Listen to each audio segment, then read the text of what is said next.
Greetings YouTube, and welcome to my latest gear review. Today we're going to take a look at a Bengal manual drill.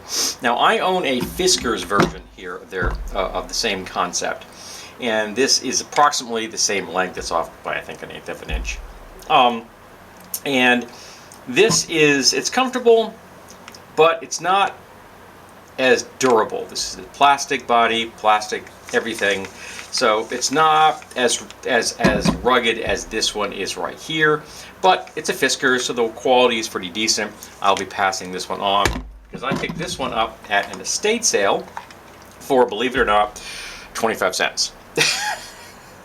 And online, like one of the best prices I found was like, I think in the $15 range. So yeah, I got a deal on this one. Yeah, you can get them. You can actually find them still find these in their box, which is pretty impressive. I can tell you about that. I would be impressed to find one of these in its box. But this is what I found, and you can tell it's got some wear. All I've done is wipe this off with some simple green, so all the rest of the marks you see on here are just the wear and tear that this lived through for its life. I currently have a 1/8 inch standard drill bit in here. This is not designed for wood. This is just a standard generic from a Milwaukee set. I'm kind of a fan for when it comes to just everyday run-of-the-mill drill bits. I like Milwaukee's.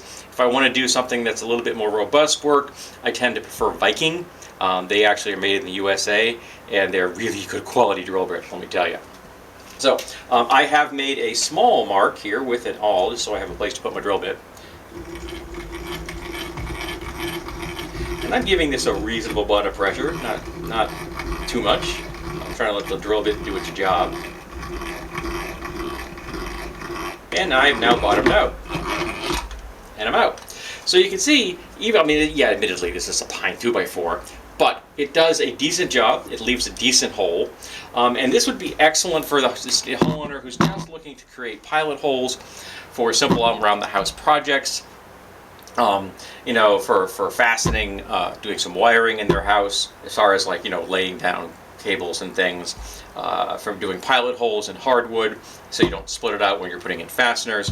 That very small stuff, but also this would be excellent for hobbyists, because you'd be able to get small drill bits in here. It really is quite conducive to that, and this would let you do a lot of work on medium-sized and down stuff. So people doing modeling work would probably really appreciate this.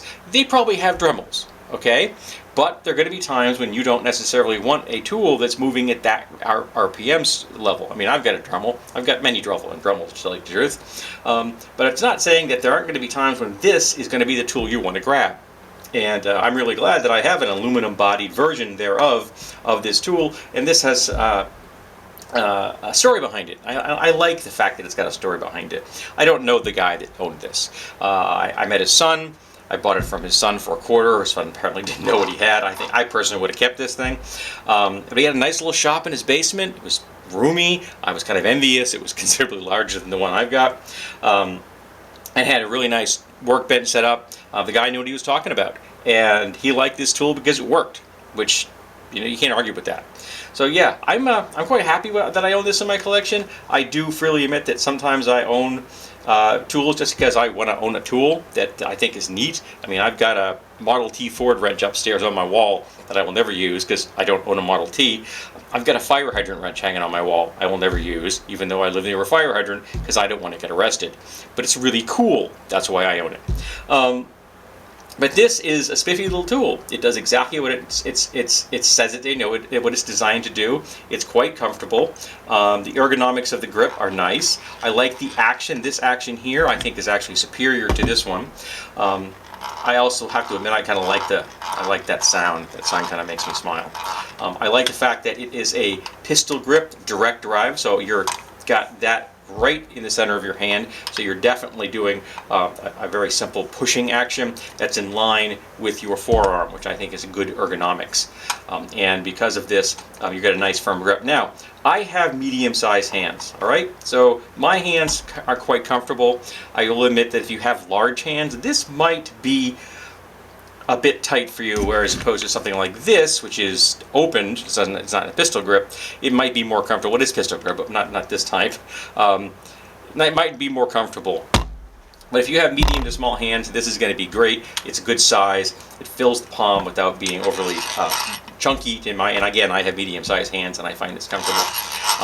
But I don't know how comfortable it would be if you have really big, ham-sized fists. So yeah, this has been the Bengal manual driller, and I really like the thing. And if you can find one, particularly if you can find it in a box, I'd pick it up.